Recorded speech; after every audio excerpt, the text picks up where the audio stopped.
Thank you for visiting Past the Wire TV, the YouTube channel of PastTheWire.com.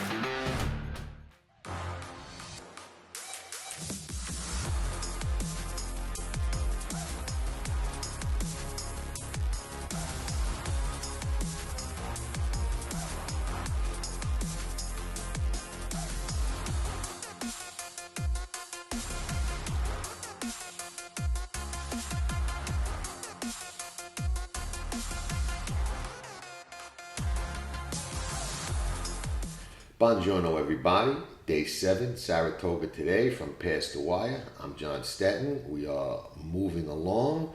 Shout out, thank you to our sponsors, Zilla Racing Stables, who ran one yesterday that ran well on the upgrade in a pretty tough spot. Amwager, ADW, you see the commercial, a lot of features to offer. Check them out. Check out Zilla if you're interested in a partnership at any level of the game.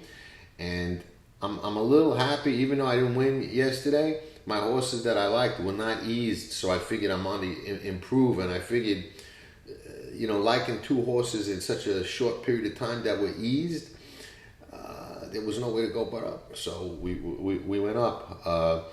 We had a horse run third at a big price that I thought had a shot, and the Grand Motion horse in that turf race took the rail with Johnny V. Looked like was going to get home, and the favorite with Jose was just too good. And Jose rode a really good race, kept that horse back even though it looked like the speed.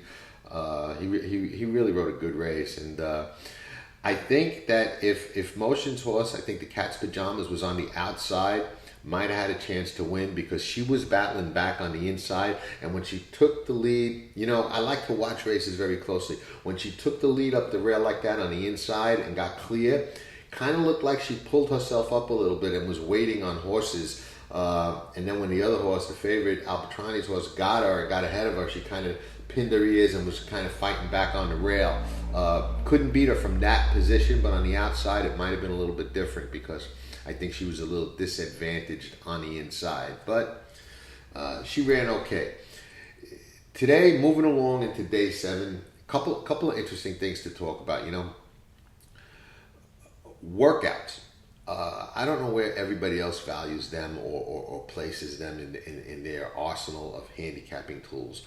I tend in maiden races and baby races to look at them a little harder and more than I do with older established horses, except with the stake horses and the high level graded, grade one type horses. They can be a little telling there, and at least there you have a good shot of watching them on Xbox TV or somewhere else, wherever you watch them, and getting good reports on them.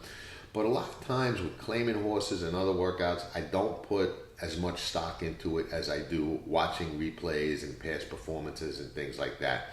To me, at this point in the game, replays are the most important thing. Under that are the past performances and like thoroughgraph numbers and things like that. I don't really look at buyers because I don't value a raw speed figure as much as I do a number like thoroughgraph that encompasses pace, trip, ground loss, and things like that. Raw speed figure, like a buyer figure, I could look at the time of the race, the fractions, the time of the other races of the day, and know whether or not a horse ran fast and who ran faster. So to me, I'm glad they're in the form because a lot of people follow them. I don't. I like betting against them, and it's a raw number. I don't need it. I don't think anybody really does. That information is right there in front of you, and there are sometimes discrepancies in the buyer numbers that are not explained to my satisfaction. So I don't put a lot of weight in them. But the interesting thing about workouts, if you've ever gone out in the morning and watched workouts and watched how it goes down, a lot of times, and I don't care what you tell me, I've seen it, those clockers aren't even sure who they're looking at. Sometimes they are, sometimes they're not. Some of them are much better than others. Some have good opinions, some have not so good opinions. They're watching a lot of horses, trying to look for markings, ID. But it reminds me of something that happened a long time ago at Saratoga. I used to spend every summer at Saratoga from the time I was a kid. My dad was a mutual clerk, so our summer vacation, he was working, but I was there hanging out at Saratoga as a kid. One morning I went to watch works at the backstretch, and very, very well-known trainer, wasn't as well-known then as he is now, was sitting on a pony watching a horse go to the track, and a clocker was bothering him, and you can tell the guy was, even then as a kid, I could tell the guy was a little annoyed, and the clocker was asking him, who that horse was and who this horse was, and he was telling him. Then he's like, oh, that's that big bay horse I know you like. Oh, what's that horse's name? That's that 2-year-old. And the trainer looked at him and gave him some name, and the clocker went off to get a better position, I guess, to watch the horse or whatever. And the guy he didn't even know me. He just looked at me and laughed and goes, that's not who it was. And I never forgot it, and I was a little kid, okay? I'm going by, maybe this was like 45 years ago or something. So there are trainers, and some of them don't like when their horses are clocked, especially the claiming guys.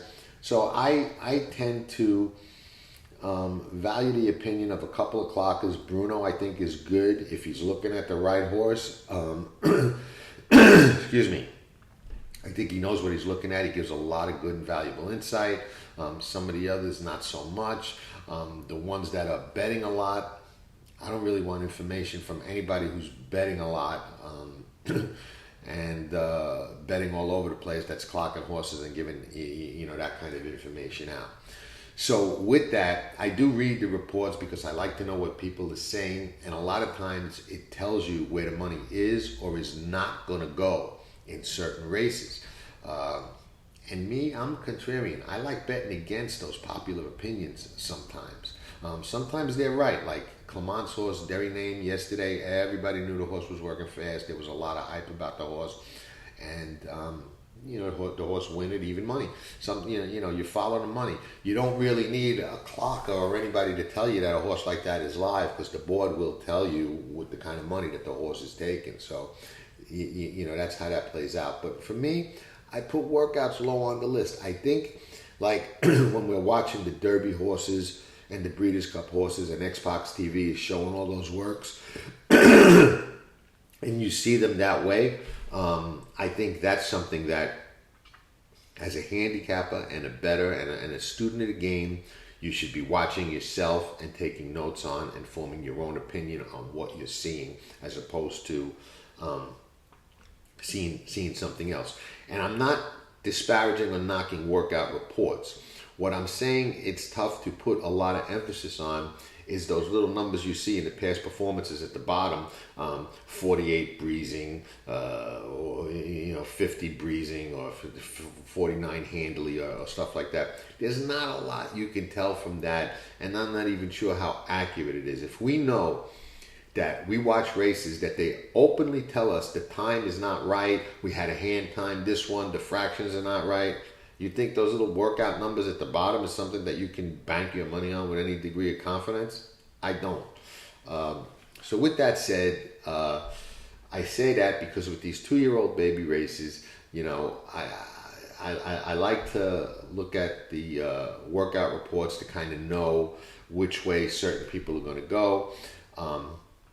More so than the time, I like to, if it's somebody like Bruno, who I respect their opinion, read who the horse was working with, because that's important to me, and how the horse was going. But again, it's so difficult to know what the trainer is trying to do, what they're trying to accomplish, why they have a horse on the inside, why they have the horse on the outside. Trainers like Todd Pletcher and Chad Brown that have big strings that can work their horses in company, and they go out in big sets, have an advantage over the smaller guys that are working their horse by themselves and hoping to hook up with a workmate or just working on their own. So you never really know what a trainer's intent is. I watch them. I make mental notes of some of their moves, some of the things that they do, and that helps.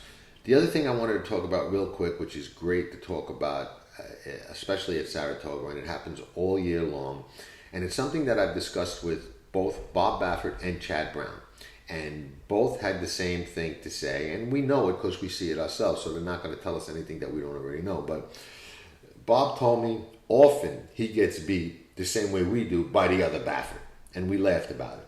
Chad Brown, same thing, the other Chad. Chad even told me they're thinking of naming a horse the other Chad because so many times the other Chad wins. Now today in the Lake George, he's got 4 horses in there, okay? Bob, I spoke to him about after the Kentucky Derby with Medina Spirit. You know, it was like the 3rd or 4th one down the list that he thought was going to be his horse. He thought he was strong on the undercard, not so much in the Derby, winds up winning the Derby. Horses humble everybody at some point, everybody.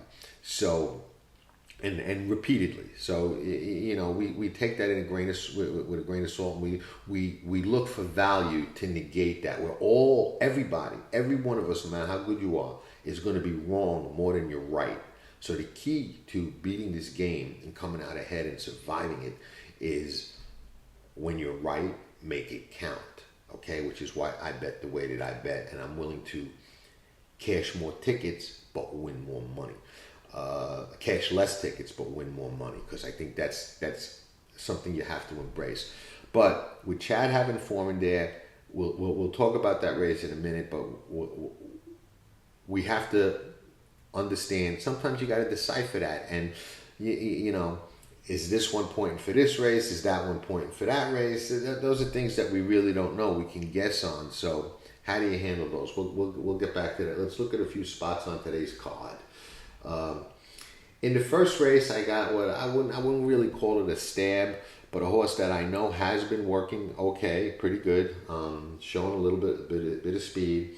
Should be a price and overlooked, and comes from a barn I like to bet on because they're dangerous, and it's not the best post, but the 9 horse in the first race, Big Scully, is a first-time starter from Dallas Stewart, who's not known for winning first time out, but Dallas is very, very good, very sneaky, and can pop with a first timer when he wants to.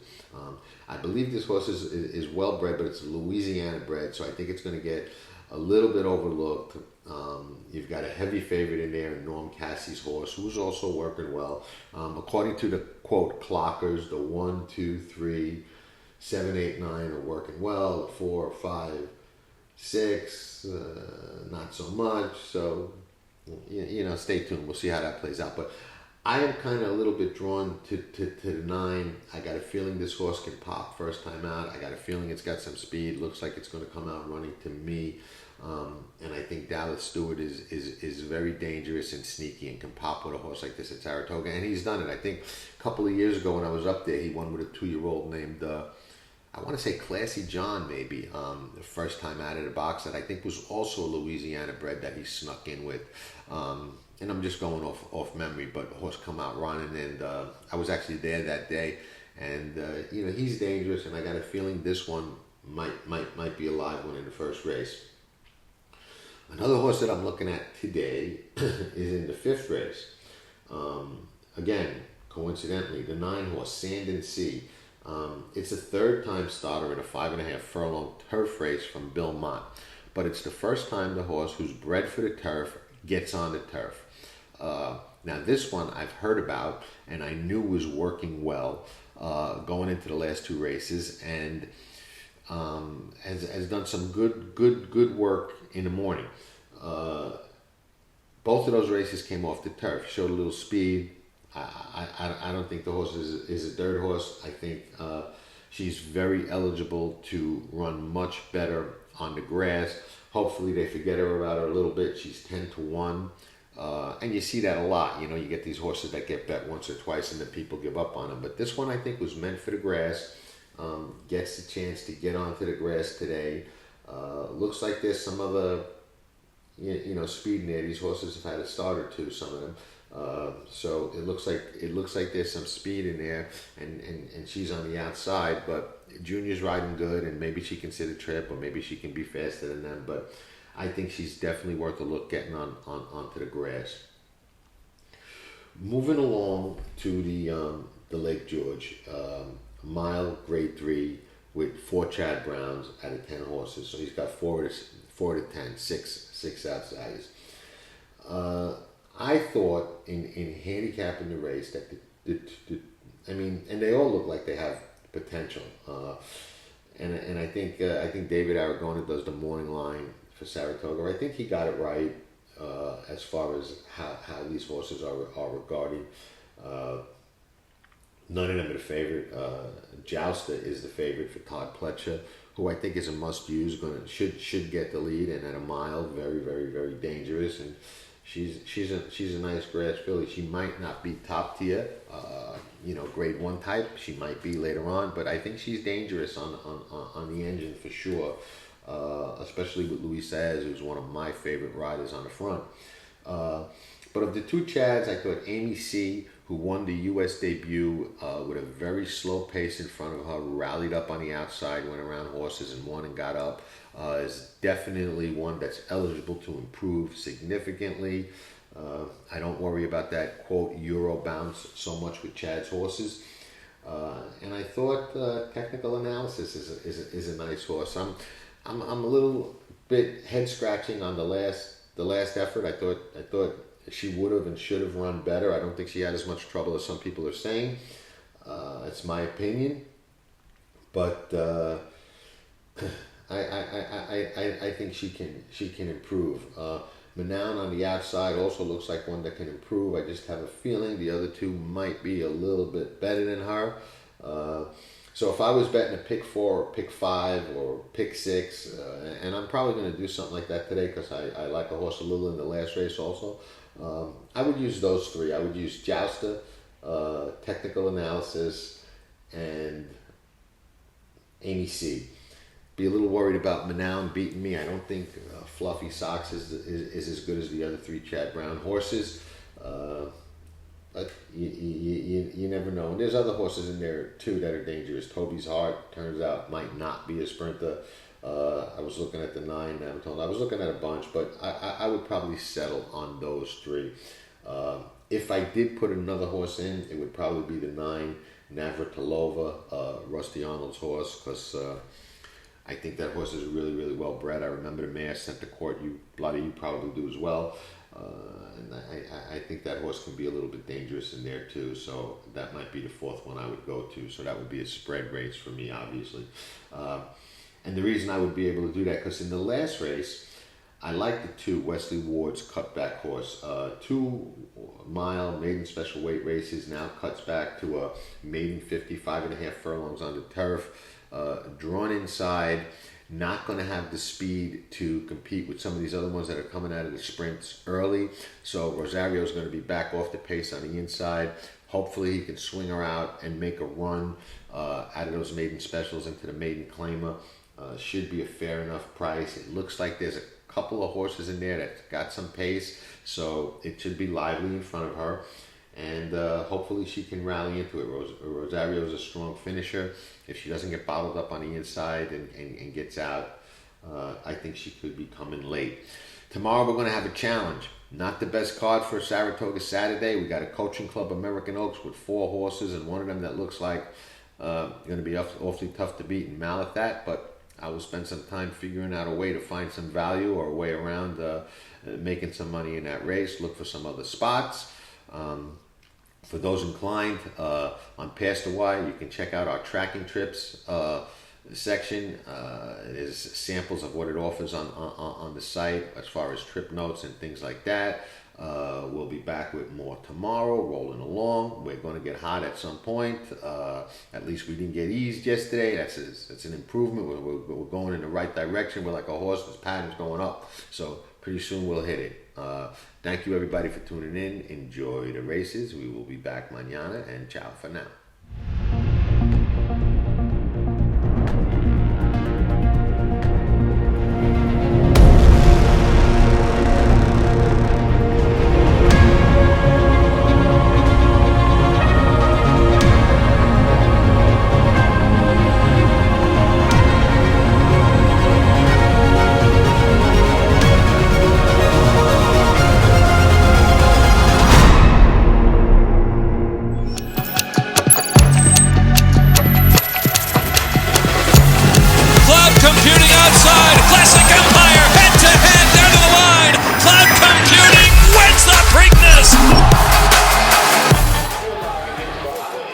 Nobody does it better.